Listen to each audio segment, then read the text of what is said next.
Hi, Carolinian community, Zari here.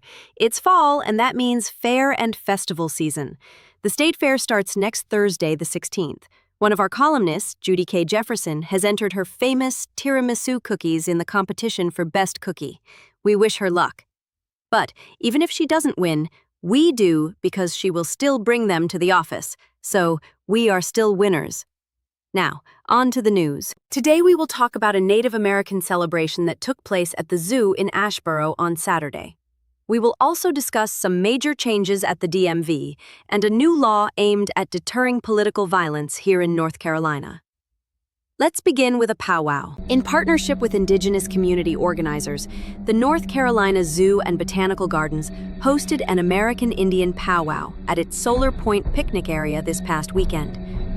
Diane Villa, interim director of the North Carolina Zoo, said, "The state of North Carolina is situated on the ancestral land of many American Indian tribes who have lived in this place, cared for these lands, and traveled throughout the region for thousands of years. We honor them as the first stewards of this place and celebrate the enduring presence, vibrance, and diversity of contemporary Indigenous communities still thriving here today." There will be an intertribal powwow this Saturday at Dix Park. It will have competition dancing, drumming, vendors, and music. The event will run from 11:30 to 6. Teen drivers in North Carolina now have a new way to take their road test.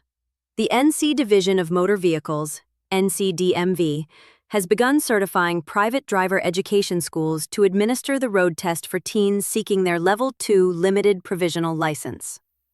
This new initiative allows teens with a Level 1 limited learner permit to take their driving skills/road test before arriving at an NCDMV office. The goal is to help clear the backlog at DMV locations and help ease some of the wait times. For those of you that still need to get your real ID or license plate renewal, the DMV has reopened a location in Wilson and added a new license plate agency in Clayton. Now, let's step back into the 18th century. The President James K. Polk State Historic Site will host a special cooking demonstration and historical interpretation on site next weekend.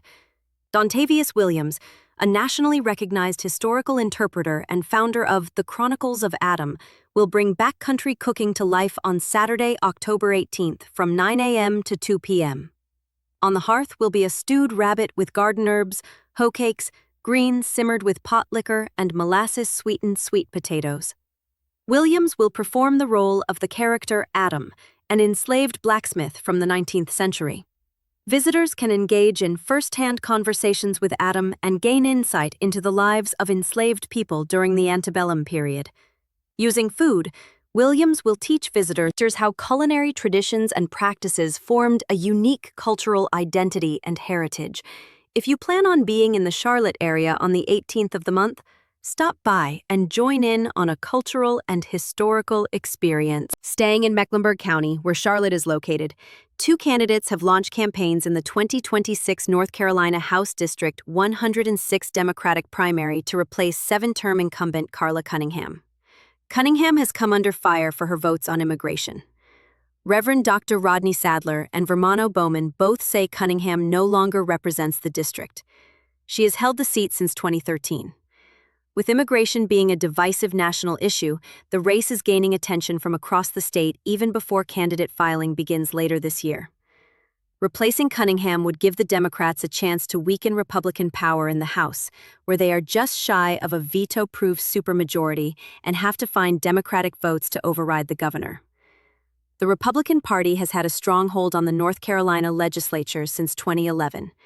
Prior to that, North Carolina was a majority Democratic state. Some believe that the backlash against President Obama had something to do with the state turning so red so quickly. Nonetheless, we are going to have some very interesting races next year. Saddle up, because the 2026 election season is going to be a wild ride. On our final political note, Governor Josh Stein signed a Republican-led bill aimed at addressing violent crime in North Carolina on Friday, praising its changes to the pretrial release process. However, he called the changes to the death penalty law barbaric, as reported by NC Newsline. He expressed support for a red flag law, urging comprehensive background checks for violent criminals and dangerous people, as well as allowing law enforcement to remove a gun from someone who is a danger to others or themselves. Republicans have touted the bill as key to cracking down on violent crime and preventing repeat offenders, while laying the groundwork to resume capital punishment for the first time in decades. As always, you can follow us on our social channels or visit our website anytime for the latest news and updates. Have a great week, community. See you Thursday.